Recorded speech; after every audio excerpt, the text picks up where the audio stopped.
안녕하세요. 두 아들아이를 키우며 열심히 살아가고 있는 여자예요. 저는 얼마 전까지만 해도 평범하게 가정을 이룬 채 행복하게 살아가는 사람이었어요. 하지만 이 사연을 보내기 2년 전 남편이 갑작스러운 병환으로 세상을 떠났고 저는 그렇게 갑자기 혼자가 되어 아이 둘을 홀로 키우게 되었네요. 물론 오늘 제가 사연을 통해서 이야기하고자 하는 건 남편이 세상을 떠나던 그 당시를 이야기하려던 건 아니고요. 남편이 세상을 떠나고 제가 시댁 식구들과 인연을 끊게 되었던 그 일에 대해 이야기를 하려고 해요. 사람 귀한 줄 모르고 저를 막대했던 시댁 식구들에 대한 이야기를 해보려 합니다. 그럼 지금부터 시작되는 제 이야기를 잘 들어주시길 바라며 이야기 시작할게요. 아이고, 애들만 불쌍하지 뭐. 저 피덩이 두 명을 남겨두고서 애들 아빠 마음이 편했겠어? 애 엄마도 그렇고 젊은 나이에 어떻게 이런 일이 생기나 몰라. 아유, 누가 아니래. 시어머니 되는 사람이 아까도 며느리 붙잡고 난리도 아니었어. 다른 빈소에 있던 사람들까지도 와서 구경할 정도였다니까. 아까 그 시어머니 하는 걸 보는데 며느리가 어지간히 고생했겠더라. 남편을 세상으로부터 떠나게 만든 그 질환, 갑작스러운 그 병명의 이름은 췌장암이었어요. 암이라는 게 사람 눈에 보이고 직접 만져볼 수 있다면 저는 아마 그 암이라는 존재를 발로 짓밟고 부수고 찢고 제가 할 수 있는 모든 행동을 다 해서라도 그걸 세상에서 파멸시켜 버렸을 겁니다. 그 정도로 암이라는 게 내 남편을 빼앗아간 그 병이 너무 싫었어요. 남편이 갑작스레 세상을 떠났으니 시댁 식구들은 물론이고 저는 패닉에 빠지고 말았었어요. 내가 지금 있는 곳이 어디인지, 저 영정 사진에 있는 사람이 내 남편이 맞는 건지 현실 감각을 잃을 만큼 제정신이 아니었죠. 그런데 시어머니는 그런 저를 가만히 놔두지를 않았어요. 내가 그래서 그렇게 용 띄어서는 안 된다고 그렇게 말렸었는데 아이고 수철아. 네가 여자 잘못 만나서 여자한테 명을 다 뺏겼구나. 아이고 이놈아. 왜 그렇게 엄마 말 안 듣고 고집을 부려서는 이게 다 뭐냐. 아유 어떻게 자식이 부모보다 먼저 세상을 떠나. 다 너 때문이야. 네가 내 아들 잡아먹은 거야. 알어? 조문객들의 대화를 들으셔서 아시겠지만 다른 빈소에 있는 사람들이 웅성거리며 몰려들 정도로 저희 남편 빈소에서는 큰일이 벌어졌죠. 시어머니 때문에 말이에요. 시어머니는 제가 팔자가 세서 내 남편을 잡아먹은 것이라고 했어요. 저희가 결혼할 때도 시어머니가 그렇게 사주팔자를 보고 다니면서 저희 두 사람의 궁합이 맞네 안 맞네 그걸 가지고 시비를 걸어왔었거든요. 그리고 결정적으로 궁합이 안 좋게 나온 곳은 딱 한 곳이었어요. 그리고 그곳에서 나온 안 좋은 궁합도 그냥 둘이 결혼하면 경제적으로 넉넉하기는 힘들지 않을까라는 그런 궁합 결과가 나온 것이었죠. 물론 저도 자식 키우는 엄마 입장에서 내 자식이 나보다 세상을 먼저 떠난다는 건 감히 상상하고도 싶지 않은 일이에요. 그 충격으로 시어머니가 저한테 화를 낼 수 있다고 100번, 1000번 양보해서 인정할 수 있습니다. 하지만 말도 안 되는 억지를 부리는 건 좀 아니잖아요? 저도 선을 넘어온 시어머니한테 가만히 당하고 있지 않고 말을 했어요. 저는 그 자리에서 큰 소리를 치며 이야기했죠. 아마 제 아이들이 없고 저 혼자였다면 그냥 꾹 참았고 울었을 테지만 저한테는 이제 제가 지켜야 할 우리 쌍둥이들이 있었기에 강한 엄마로서 맞서 싸워야 했어요. 어머니, 말 조심하세요. 저 때문에 그이가 이렇게 된 거라고요? 저 때문이 아니라 어머니 집안 내력 때문이겠죠. 시 외삼촌도 췌장암으로 돌아가셨잖아요. 어디 그분이에요? 시 외할아버님도 어머님 집안 남자분들 죄다 췌장암으로 돌아가셨는데 그게 집안 내력이지 왜 제 탓이에요? 뭐야? 이게 지금 남의 아들 잡아먹고 왜 내 탓이야 그게?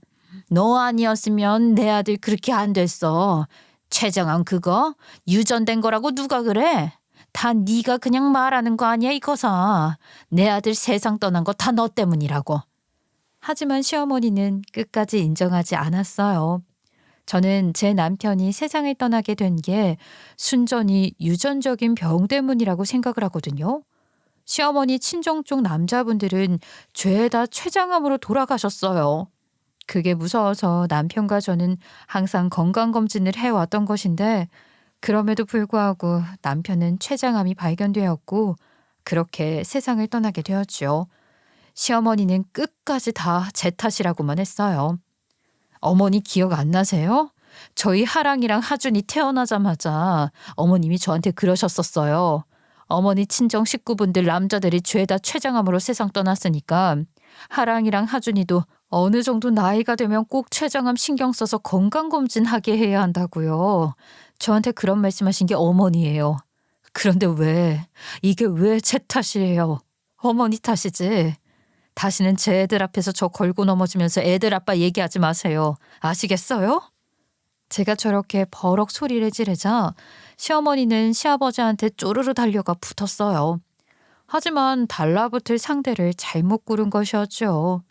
멋진 우리 시아버지, 시어머니한테 쓴소리 마구 쏘아붙이셨습니다. 시어머니는 자기 편인 줄 알고 갔다가 되려 더 된통 당하고 만 것이었죠. 어디서 할 소리가 없어서 그런 소리를 하는 거야. 애가 누구 때문에 죽었든 그게 이제 와서 무슨 상관인 건데. 죽은 저 녀석이 당신 때문에 편하게 눈을 감을 수 있을 것 같아? 아이 그만 좀 해. 제발 좀 적당히 하라고. 당신만 사랑하는 아들 이런 거 아니야. 나도 내가 사랑하는 아들이라고. 하준이 하랑이 어미도 사랑하는 남편 이런 거야. 그런데 왜 당신 혼자 세상 무너진 것처럼 그러냐고.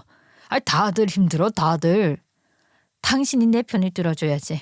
당신이 내 편을 들어줘야 저게 나를 무시 못하지. 아이고 철민아.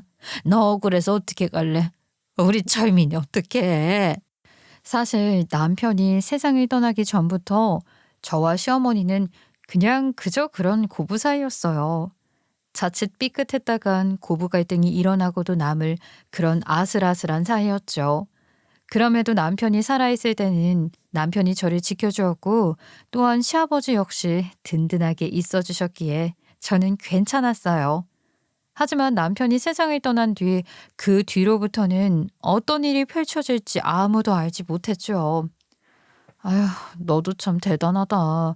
나 같으면 너희 시어머니 꼴 보기 싫어서라도 그 집에 안 가. 그냥 가지 말고 애들이 친척들 보고 싶다 그러면 시아버지만 따로 보면 되는 거 아니야?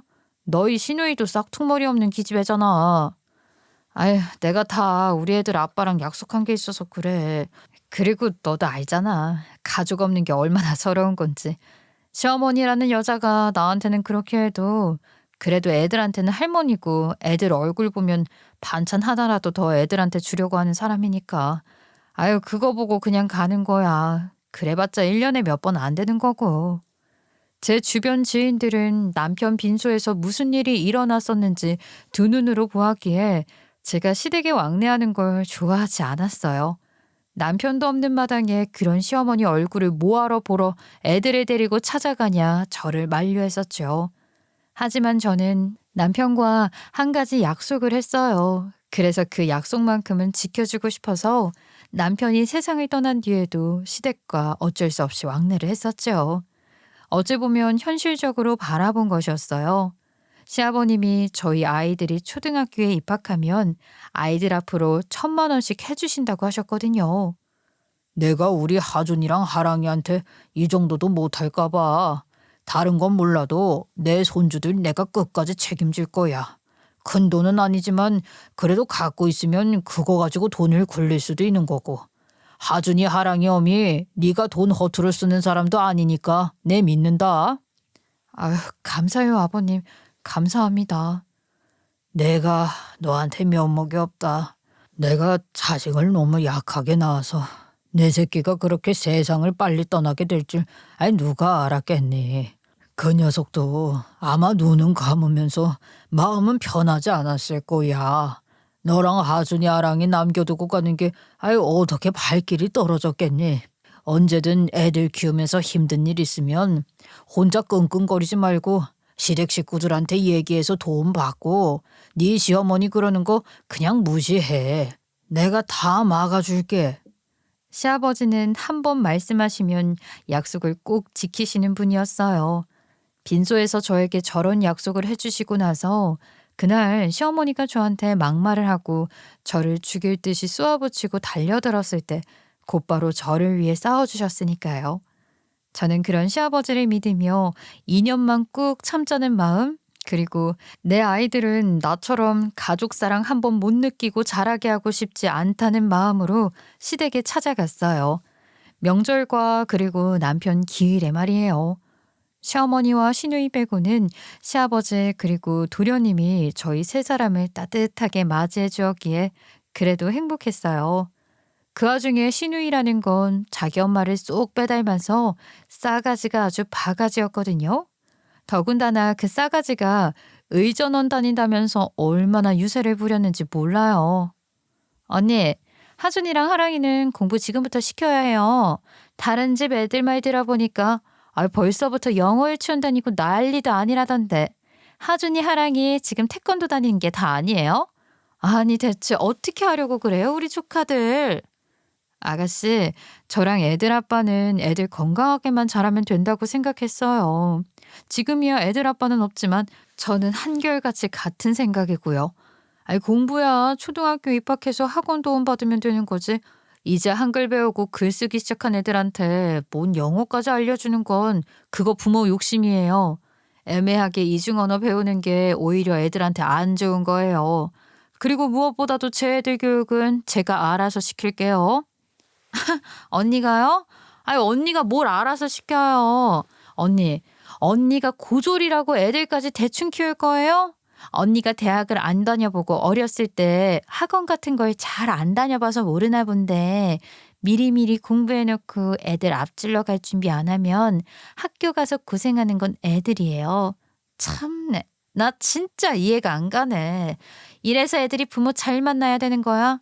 부모가 아무 생각 없으면 애들만 고생하는 거지. 시어머니와 시누이는 제가 고졸이라는 걸 가지고 아주 개무시를 하려 달려드는 사람들이었어요. 아니, 내 새끼들 공부 내가 알아서 시키는 거 아닌가요? 그렇다고 제가 무슨 내 애들을 방치했던 것도 아니었어요. 정말로 남편과 저는 어릴 적 아이들한테는 공부만 강요한다기보단 건강하게 활동적으로 배울 수 있는 거, 그리고 친구들이랑 정서를 나누는 거, 그거를 우선적으로 하자고 했었거든요. TV에 나오는 거 보면 아이들이 공부는 잘하는데 감정을 어떻게 나눠야 할지도 모르고 사회생활이 힘들어하는 거 보면서 그게 그렇게 안타까울 수가 없었거든요. 하지만 싹수 없는 시누이는 자기 의전원 다니는데 저는 고졸이니 그거 가지고만 계속 시비를 걸어온 거예요. 물론 그럴 때마다 시아버지가 나서서 시누이한테 쓴소리를 해주셨죠. 시어머니한테 그러셨듯이 말이에요.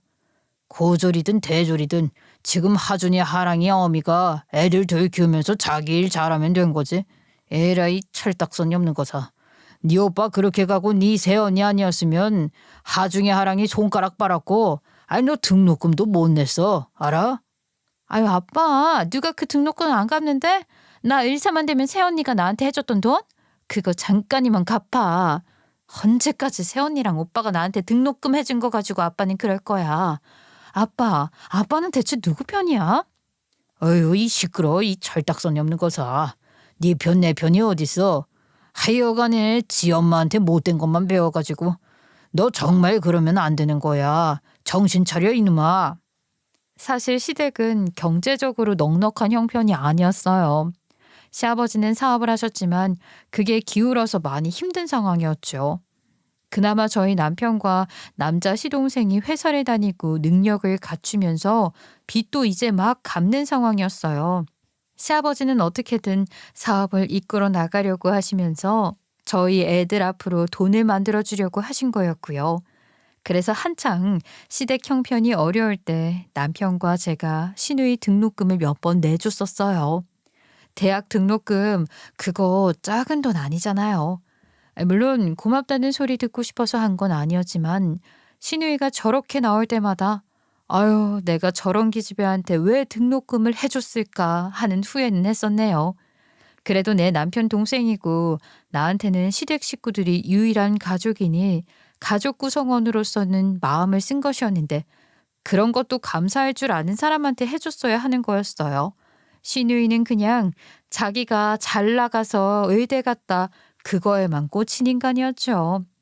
아가씨, 저 이거 마지막으로 얘기하는데 제 학력이랑 제가 애들 키워내는 거랑 아무 상관없는 거니까 앞으로는 저한테 이런 얘기는 안 했으면 좋겠어요. 저 이거 부탁하는 거 아니고 아가씨한테 경고하는 거예요. 아가씨, 오빠가 세상 떠났다고 해서 나 호구로 보지 말아요. 나 아가씨한테 경고했으니까 아가씨가 나한테 선 넘는 일 없었으면 좋겠어요. 적어도 하준이 하랑이 고모한테 저도 안 좋은 소리 하고 싶진 않거든요. 저는 못돼 처먹고 인성이라고는 바닥을 치닫는 신우이가 의사가 되지 않기를 내심 바랐어요. 솔직히 말해서 신우이라는 것도 저한테 싹수 없게 나오는데 제 입장에서도 그 신우이가 잘 안 되길 바랄 순 있잖아요. 하지만 안타깝게도 신우이는 의사가 되었어요.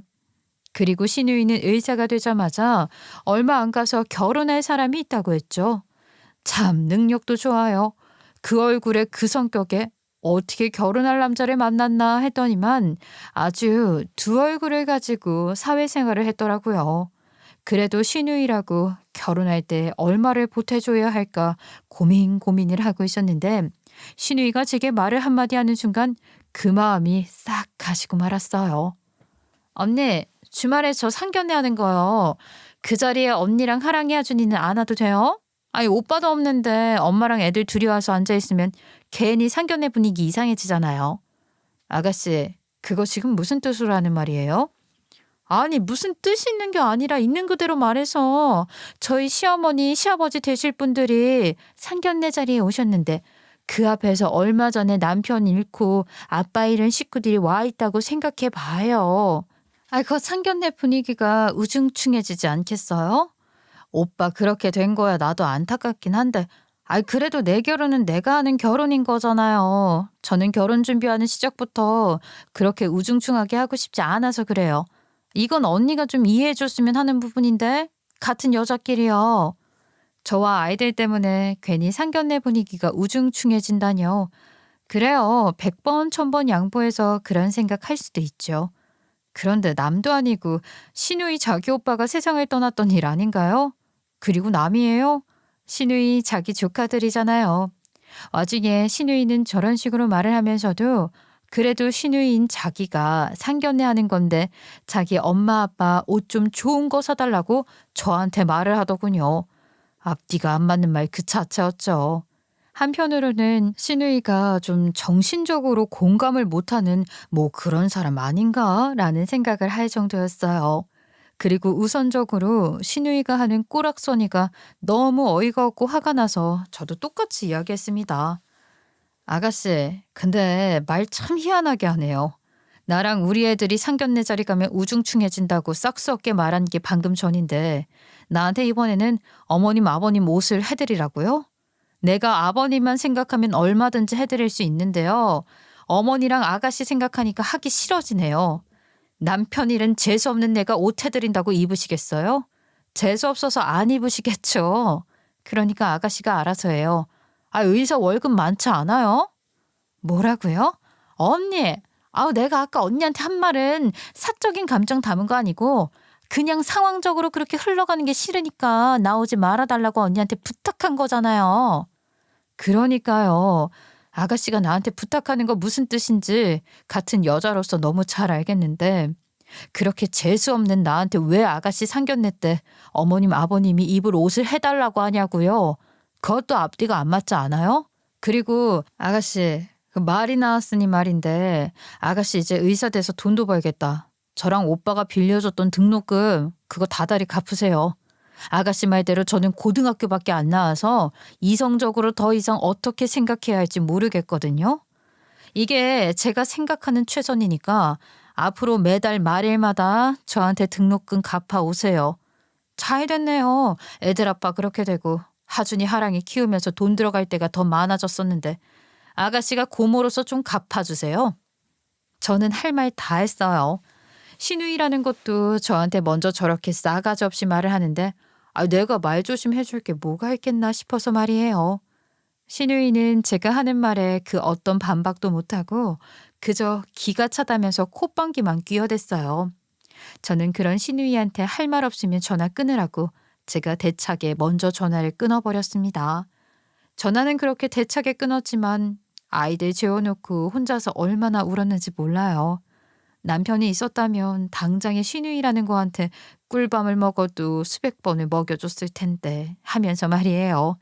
그 상황에 대한 이야기를 들으신 건지 시아버지는 다음날 아침 제게 전화를 하셔서 상견례 자리에 같이 가자고 연신 말씀을 하셨어요.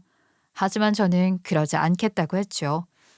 내가 그놈의 기집애한테 새언니한테 싹 썩게 했다가는 집이고 뭐고 더 나 못해 줄 거라고 쐐기를 박았다.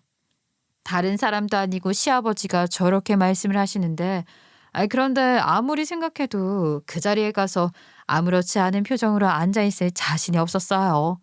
그래서 시아버지한테 말씀드렸죠. 그냥 결혼식 때나 가겠다고 말이에요. 어차피 신우이가 저희 아이들한테 화동을 부탁했었거든요. 지금 글을 쓰면서도 생각이 드는 건데 참 웃기는 인간 아니에요? 부정탄다, 재수없다 하며 상견례 자리에는 오지 말라고 해놓고 또 결혼식 화동은 해달라고 하네요. 참나, 남들 다 하는 건 다 하고 싶었던 거겠죠. 신우이 친구가 결혼식을 했는데 조카가 화동을 해줘서 뭐 좋았다고 여러 번 말한 적이 있었거든요. 참 이기적인 여자예요. 어머야, 이거를 지금 변명이라고 너한테 보냈다고? 야, 나는 아무리 생각해도 그 신우이라는 애 말이야. 걔 정신적으로 문제가 좀 있는 것 같아. 애가 좀 성장이 덜 된 거 아니니? 공부만 잘하는 거지. 인성적으로는 완전 파탄 난 거야, 이거는. 어이가 없다. 누가 아니래? 어쩌면 그렇게 자기 엄마랑 하는 짓이 똑같은지 모르겠어. 자기만 생각하고 자기 입장만 고수하고 자기만 슬프고 아프고 기쁘고 네 말대로 시어머니나 신우이나 둘 다 제정신은 아니야. 상견례를 마치고 다음날 신우는 제게 문자를 남겼어요. 신우이가 남긴 문자를 보는데 그 내용이 하도 어이가 없어서 친구한테 보여줬었으니까요. 친구와 제가 이야기를 나눈 것처럼 신우이가 남긴 문자는 그저 할 말이 없게 만드는 그런 내용이었어요. 싹스 어깨 굴면 집도 돈도 지원 안 해주시겠다는 시아버지의 호통이 무서웠는지 이전과 다르게 순한 양이 되어 신우이가 문자를 보내왔었죠. 스몰 웨딩으로 결혼하는 거라 자리도 넉넉하지 않고 괜히 아이들만 힘들 테니 아이들만 보내던가 아니면 셋 다 오지 않아도 괜찮다고 마음만 받겠다고 말이에요. 은근히 이야기하는 것 같았지만 결국은 저는 오지 않았으면 하는 뉘앙스로 이야기하는 거 아니겠어요? 누가 봐도 그런 내용이었네요. 저는 그 문자를 받고 신우이한테 전화를 걸었어요. 그랬더니만 수화기 너머로도 신우이의 당황한 마음이 느껴질 정도로 신우이는 얼레벌레 변명을 하기 시작했어요. 아니 언니, 오빠 집안이 다들 의사의 변호사예요. 나도 배울 만큼 배웠는데 대화 따라가기가 어려워요. 그래서 괜히 언니 왔다가 대화하면서 힘들까 봐. 하진이랑 하랑이도 아직 어리고요. 역시나 이번에도 신우이는 제가 고졸이라는 게 걸린다는 그 말이었어요. 신우이의 남편 되는 사람 집안은 뭐 다들 사자가 들어가는 직업을 갖고 있다면서 가방끈 짧은 제가 오면 그 자리에서 대화에 참여할 수 없을 거라네요. 그걸 변명이라고 하는 건지 정말이지 더럽고 치사해서 안 가고 말죠. 저는 신우이한테 알겠다고 차갑게 이야기를 하고 전화를 끊어버렸어요. 그때 되게 많이 고민을 했던 것 같아요. 이제는 진짜로 시댁 인간들이랑 연을 끊어야 되나 하는 고민을 말이에요. 그런데 그 와중에 시어머니는 타이밍도 너무 잘 잡아요. 제가 신우이와 전화를 끊자마자 시어머니가 곧바로 뒤이어 전화를 걸어왔죠. 예, 너 네 신우이랑 통화했지? 하랑이랑 하준이는 화동해야 하니 어쩔 수 없이 와야 하는 거지 않겠어? 네 신우는 하랑이랑 하준이 괜히 와서 자기네들 엄마 없으면 울 것 같다고 걱정하기는 한다만 그거 화동 잠깐 하고 내려오는 건데 울어봤자지. 그래서 어머니도 지금 저한테 하시고 싶은 말씀이 뭐예요? 고졸이라서 오지 말라고요? 어머니 근데요, 저 궁금한 게 있는데 제 얼굴에 무슨 고졸이라고 쓰여 있어요? 아니면 사람들이 제가 지나다닐 때마다 뭐 고졸이라고 고졸 냄새 난다고 하나요? 제가 너무 궁금해서 그래요. 어휴, 야, 야. 나 우리 딸내미 결혼식 앞두고 너랑 싸우고 싶지 않거든? 너를 뭐 무시해서가 아니라 원래 자식 잃은 사람이나 가족상 당한 사람들은 다른 사람들 위해서라도 좋은 날에 굳이 안 가. 우리나라 사람들 괜히 부정타네 뭐하네 그런 거 믿잖니. 그러니까 고졸이라는 거 그 자격지심 가지고 우리한테 괜히 이상한 사람 프레임 씌우지 말라고. 어쨌든 사람들이 괜히 부정탄다 미신 이런 거 믿으니까 괜히 와가지고 너도 불편할 필요 없잖니. 하준이랑 하랑이만 나한테 맡겨. 내가 화동 끝나면 애들 택시 태워서 보내든가 할 테니까. 저게 말이 되는 소리예요? 고작 6살짜리 아이들을 택시 태워 보내겠다니요. 게다가 뭐 한국 사람들은 미신을 많이 믿어서 상당한 사람이 오면 부정탄다고 싫어한다? 그런 말도 안 되는 변명을 하는데 기가 차서 말이 안 나오더라고요. 그래서 저도 시어머니한테 똑같이 물었어요. 어머니도 자식상 당한 분인데 그 결혼식에 가면 안 되는 거 아니냐고 말이에요. 그랬더니만 시어머니는 화를 내더라고요. 너는 어떻게 된 게 어른이 하는 말에 한마디도 지지 않는 거냐고요. 너랑 나랑 입장이 같어? 입장이 같냐고. 어머니, 저 그 결혼식 아가씨 축하해 주려고 가는 거 아니에요. 우리 하준이 하랑이 화동하다가 엄마 찾고 울까봐 가는 거지. 제가 알아서 오가고 할 테니까 더 이상 이런 걸로 연락하지 마세요. 솔직히 말해서 저 하준이랑 하랑이도 아가씨 결혼에 화동으로 세우고 싶지도 않다고요. 그래도 아버님 봐서 하는 거니까 저 더 이상 자극하지 마세요. 그렇게 저는 결혼식 당일까지 시누이와 시어머니에게서 미친 듯이 걸려오는 연락을 받지 않았어요. 그리고 결혼식장에 꾸역꾸역 찾아갔죠. 사람이 옥이라는 게 생기더라고요. 있는 그대로 말해서 내가 내 남편을 죽게 한 것도 아닌데 왜 그 두 모녀는 나한테 난리인 건지 그게 너무나 화가 났었어요. 그렇게 결혼식장에 도착을 했는데 시어머니가 저를 바로 발견한 거죠. 시어머니는 제가 온 걸 보자마자 어디 불이라도 난 것처럼 저를 보고는 화들짝 놀라 달려왔어요. 얘, 너 진짜 쪽팔리게 왜 왔니? 사위네 집안 식구들은 다들 사자 직업인데 너는 고졸이잖아. 뭐 한다고 할 거야? 시어머니는 저를 보자마자 저를 비상구로 끌고 가려고 했어요. 사람 많은 데서 이야기하고 싶지 않다는 거죠.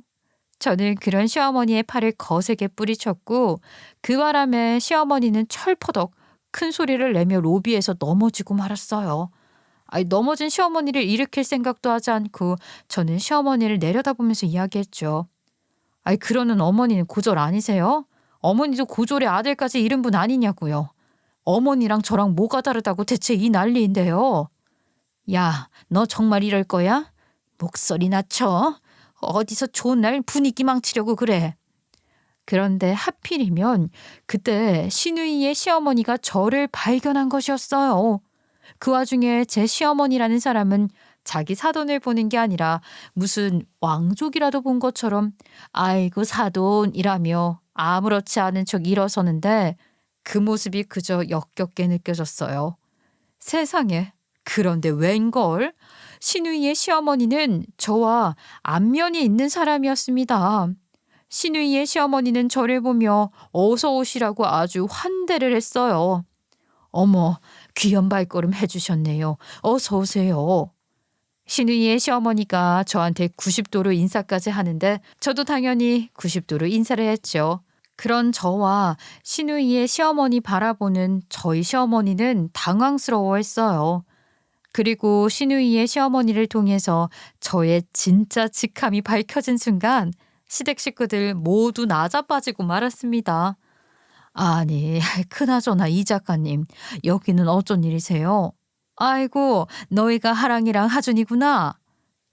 이 작가? 이 작가라니요? 이 작가. 그건 저의 새로운 직함이었어요. 사실 저는 남편이 세상에 뜨기 전부터 시댁에는 이야기를 하지 않고 조리원 동기 엄마랑 함께 아이들 교구 책을 집필을 하기 시작했죠. 이 작가라는 필명으로 말이에요. 그리고 그 책을 들고 어린이집이랑 유치원으로 발품을 팔러 다녔고요. 그렇게 발품을 팔고 다니면서 만나게 돼 인연을 맺게 된 게 시누이의 시어머니 될 사람이었어요. 시누이 시어머니는 영어 유치원을 크게 5개나 운영하고 계시는 분이었죠. 시누이 시어머니가 특히나 제가 공동집필한 교구책을 참 좋아하셨어요. 그걸 계기로 저와 공동집필자 애기 엄마를 초대해 식사도 몇 번씩 했는지 몰라요. 자기 아들이 결혼한다고 언뜻 이야기했던 걸 들은 기억이 있었는데 세상에 그 상대방이 저희 시누이일 줄 누가 알았겠어요? 어떻게 이런 인연이 다 있는지 놀랄 뿐이었죠. 정말 사람 일은 알다가도 모르는 것 아니겠어요?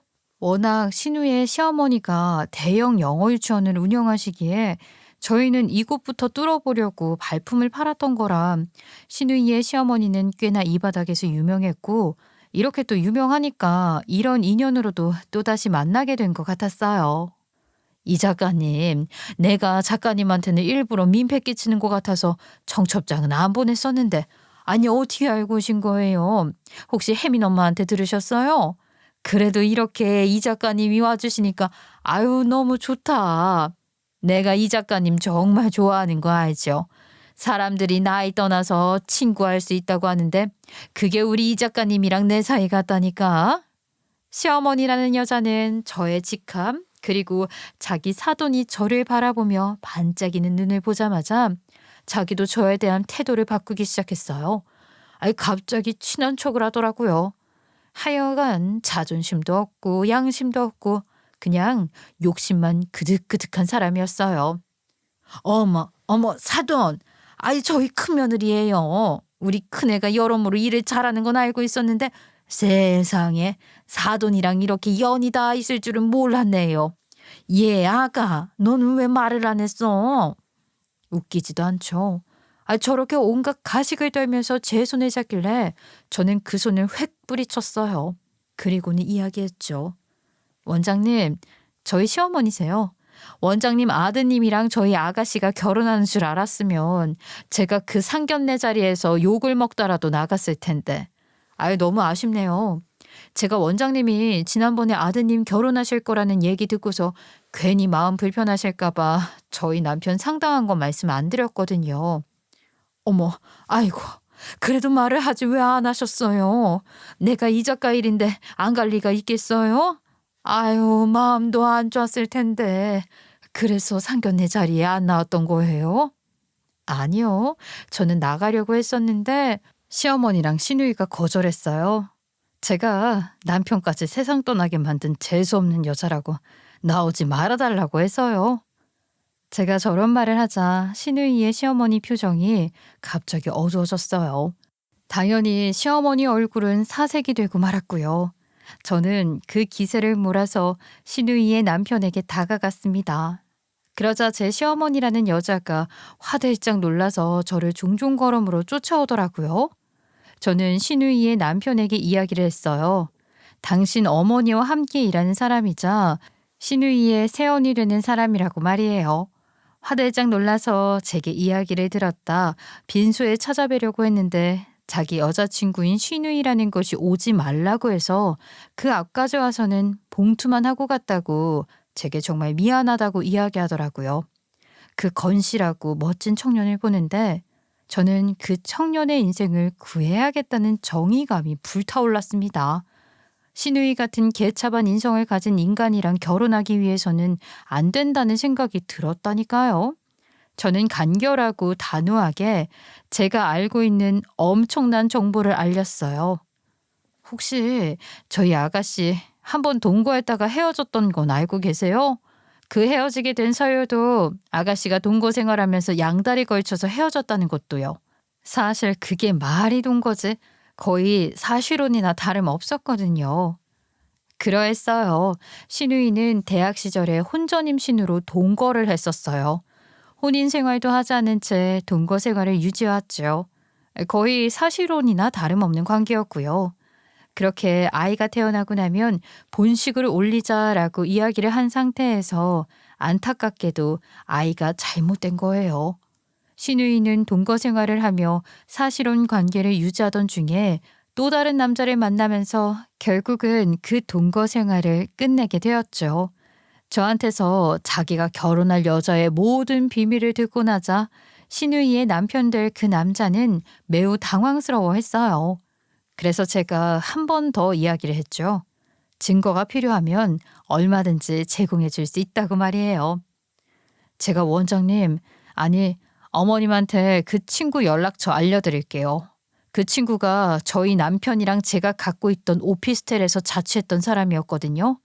아가씨랑 신혼살림도 그 집에서 했었고요. 너 지금 이게 뭐 하는 거야? 미쳤어?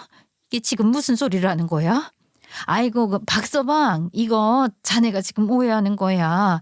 얘가 말이야, 지 남편 세상 뜨고 나서 정신이 좀 오락가락해. 그러니까 신경을 쓰지 마라. 너 나가라고. 시어머니는 제게 미쳤냐면서 난리를 쳤어요. 그러면서 제정신이 아닌 여자로 저를 몰아가려고 했죠. 저는 그런 시어머니를 밀치고 이야기했어요. 미친 건 내가 아니라 어머니겠죠. 남의 아들 죽은 거예요? 어머니 아들 죽어서 저 혼자서 어머니 손주들 키우고 있는 거예요. 그런데 뭐요? 남편 잃고 아빠 없는 이런 식구들이 상견례 자리 오면 분위기 안 좋으니까 오지 말라고? 사자 들어가는 직업 가진 사람들 모인 집안이라 고졸인 저는 오지 말라고요. 아니, 자식이 의사면 뭐해요? 부모나 자식이나 그 인성이 개판인데. 너 지금 이게 뭐 하는 거냐? 그네 너 지금 선 넘는 거야. 어디서 좋은 날 이렇게 난리를 쳐. 제가 다른 사람한테는 실망하지 않았는데 시아버님이 거기서 저한테 큰 소리를 치며 화를 내는데 결국은 팔은 안으로 굽는구나라는 걸 확 느꼈어요. 그러면서 시아버지한테도 정이 훅 떨어졌죠. 시아버지는 적어도 다를 줄 알았는데 시아버지도 결국은 그 나물의 그 밥 다 똑같은 사람들이었던 거예요. 저는 억울함에 터져 나올 것 같은 눈물을 꾹 참으며 이야기를 마저 했어요. 원장님, 제가 드리는 연락처로 전화하셔서 김수민 아냐고 물어보세요. 저 김수민이요. 제가 연락처 알려줬는데 아이 가져서 같이 결혼 전제로 동거했던 거 맞냐고요? 그리고 아버님, 저 아버님한테도 너무 실망이에요. 어머님이나 아가씨는 원래 그런 인간들인 거 알았는데 이건 아니죠? 남의 아들 인생 망칠 일 있어요? 저는 그리고서는 앞으로 얼굴 보고 살지 않겠다고 그 자리에서 선언을 했어요. 솔직히 말해서 제가 돈이 없었던 것도 아니고 오피스텔 월세 교구 사업도 잘 돼가고 있던 터라 돈 있었거든요. 다만 제 아이들은 저처럼 가족 없이 크게 하고 싶지 않아 개 망나니 같은 시댁임에도 연을 유지했던 건데 저런 가족이라면 없는 게 낫겠다 싶었어요. 고작 남편 저 세상 간 지 8개월밖에 안 됐는데 8개월 동안 이런 일이 있었던 거잖아요. 그럼 만약에 평생 본다면 얼마나 더 많은 일들이 있겠어요? 당연히 지금 안 보고 사는 게 맞았어요. 신우이의 시어머니는 그 자리에서 제가 준 연락처로 전화를 했고 그렇게 통화를 마치고 사진을 받아본 뒤 당신의 남편과 아들과 이야기를 하더니 그 결혼식을 엎었어요. 물론 원장님께는 죄송한 일이었지만 진실을 밝히지 않는 게 더 원장님과 원장님 아들을 바보 만드는 것 같아서 염치 무릅쓰고 진실을 밝혔죠. 원장님은 하객들에게 한 분 한 분 죄송하다는 이야기를 하면서 인사를 하며 돌려보냈어요. 오빠 잠깐만. 왜 내 이야기는 안 들어보는 건데? 사람이 양쪽 이야기를 다 들어야 하는 거 아니야? 왜 한쪽 말만 듣고 이러는 건데?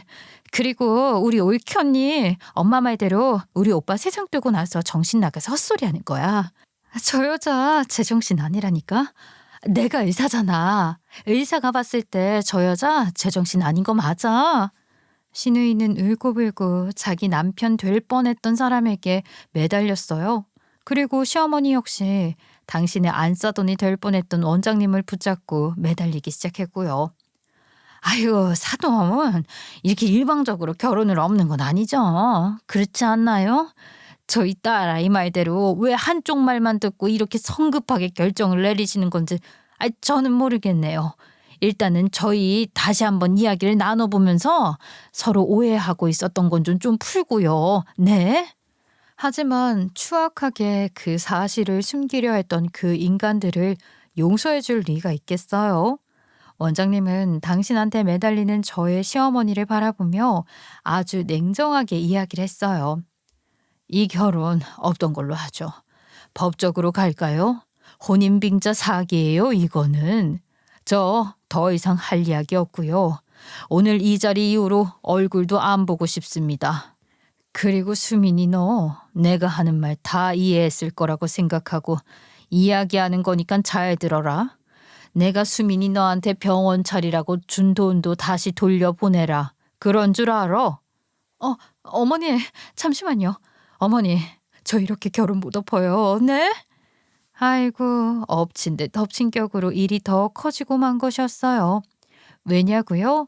신우이는 어떻게 연기를 기가 막히게 한 것인지 자기 예비 시어머니한테 제대로 여우짓을 했고, 신우이의 예비 시어머니는 자기 예비 며느리를 위해 병원 개원을 할 자금을 준 것이었어요. 병원 개원을 포기하고 그 돈을 돌려주면 끝나는 문제였으나 그게 그렇게 쉽게 끝나지는 않았어요. 여기서 또 문제가 발생한 것이었죠. 신우이는 당신한테 돈을 보내라고 말하고 휙 돌아서는 시어머니를 바라보며 안절부절 못하더니만 자기 남편이 될 뻔했던 사람에게 매달렸어요. 오빠 잠깐만. 나 그거 너무 어렸을 때 일이고 이제는 나 정말 정신 차렸어. 나 오빠 만나는 동안에도 한눈 안 팔고 오빠만 만났잖아. 자기 딴에는 지푸라기라도 잡겠다는 심정으로 매달린 것이었지만 글쎄요. 신우이가 하는 말은 너무 어이가 없었어요. 아니 당연히 한눈을 팔지 않아야 하는 거 아닌가요? 그런데 신우이는 그걸 무슨 대단한 일한 것처럼 굴면서 이야기를 하는데 저 인간의 끝은 어디일까 궁금했습니다. 그래도 자기 남편 될 뻔했던 사람이 아무 반응이 없이 냉소적으로 바라보자 신우이는 자기가 매달리는 실질적인 이유를 말하기 시작했어요. 가증스러운 눈물을 뚝뚝 흘리면서 말이에요. 저기 오빠 나 있잖아. 어머님이 주신 투자금 그거 사기당했어. 아파트 분양권 준다길래 병원 개원해서 환자들 보는 것보다 아파트 여러 채로 돈 버는 게 낫겠다 싶어서 분양권을 샀는데 그게 잘못됐어. 뭐라고? 야, 넌 미쳤어? 그 돈이 얼마나 큰데? 아유, 엄마는 좀 조용히 해. 내가 지금 오빠한테 이야기하고 있는 거 안 보여? 하여간에 가지가지 하고 있지 않나요?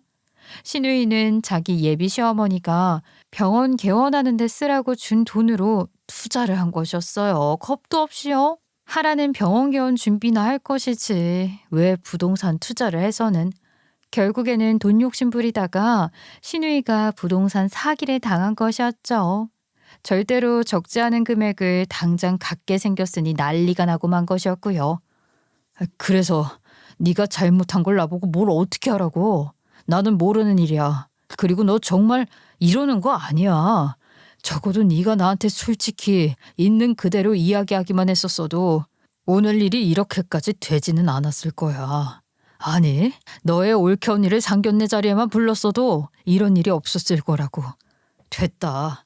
지나간 일 말해봤자지. 더 이야기할 거 없고 엄마한테 돈이나 갚아.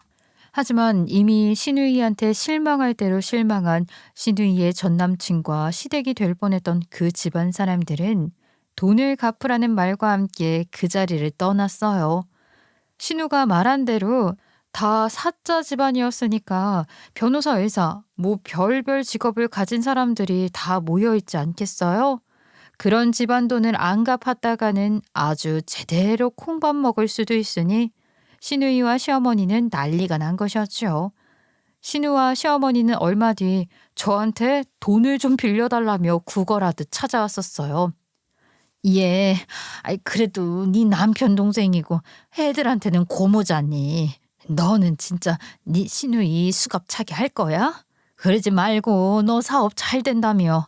그러면 돈 좀 있을 거 아니야. 그러면 아니면 그 오피스텔이라도 좀 팔아서 좀 도와줘라. 어머니, 수갑 차야 하면 차야죠. 그리고 어머니랑 아가씨는 자존심도 없나 봐요. 고졸이라고 무시할 때는 언제고 아들 잡아먹은 인간이라고 무시할 때는 언제고. 아, 이제 와서 저한테 뭐요? 시누이 도와주라고요? 저요, 이미 어머니랑 아가씨가 저한테 그날 하랑이 하준이 아빠 장례식장에서 한 행동 보고 당신네들 내 가족이라고 생각 안 했어요. 알아요? 그런데도 제가 댁들이랑 계속 가족이라는 이름으로 연락했던 이유가 뭔지 알아요? 우리 하랑이 하준이 아빠 마지막 유언 때문이었어요. 본인 가면 저 혼자 남을 테니까 자기 가족들이랑이라도 같이 시끌벅적하게 지내면서 본인 잊고 지내라고요. 우리 하랑이 하준이한테는 뿌리는 거기 있다고 알려주라고요. 그래서 억지로 이 관계 이어왔던 거라고요. 근데 역시나 제가 쓸데없는 일을 했네요. 됐으니까 딴 데 가서 알아봐요. 그리고 앞으로도 우리 애들한테 얼씬거릴 생각도 하지 말고요. 그렇게 제게 문전박대를 당한 시누이와 시어머니는 결국 시댁집을 팔고 추가로 대출까지 받아서 시누이의 예비 시어머니였던 그 사람에게 돈을 갚았어요. 그 뒤로는 월세집을 전전하며 버는 족족 대출금 갚는 용도로 살고 있다고 소식을 전해 들었죠. 한때는 시누이의 예비 시어머니였던, 그리고 지금도 저의 동업자인 원장님한테서 말이에요. 원장님 말로는 시누이가 끊임없이 당신 아들한테 매달리는데 동정팔이 하려는 것도 아니고 아주 지겹다고 이야기하더라고요. 결국은 남한테 상처 준 건 그대로 돌려받는 거고 영원한 비밀은 없는 거 아니겠어요? 아, 그리고 저희 시아버지한테도 연락이 왔었어요. 딱 네 마디 하시더군요. 미안하다. 저는 저런 엄청난 일을 단시간 동안 겪으면서 결국에는 시댁과 인연을 끊게 되었어요. 속 시원하게 시댁을 아주 풍비박산 내고서 말이에요. 하늘에 있는 남편이 저를 질책하고 질타해도 어쩔 수 없어요. 남편의 유언은 지켜주지 못했지만 남편도 눈이 있다면 다 보고 있지 않을까요? 지금은 우리 아이들과 함께 잘 지내고 있어요. 다행히 제 주변에는 가족과도 같은 좋은 친구들이 많이 있거든요. 그리고 원장님인 그분도 저희 아이들을 당신 손주처럼, 그리고 저를 딸처럼 많이 아껴주세요. 이걸로 된 거죠, 뭐. 저의 시댁과 저의 이야기는 여기까지예요. 처음 적어보는 글이라 어떻게 적어 내려간 건지 지금도 경황이 없네요. 그래도 여러분께 제 이야기가 희망적으로 그리고 교훈적으로 들렸길 바라며 이제는 진짜로 제 이야기를 마치도록 할게요. 그럼 모두 좋은 한 주 보내세요. 안녕히 계세요.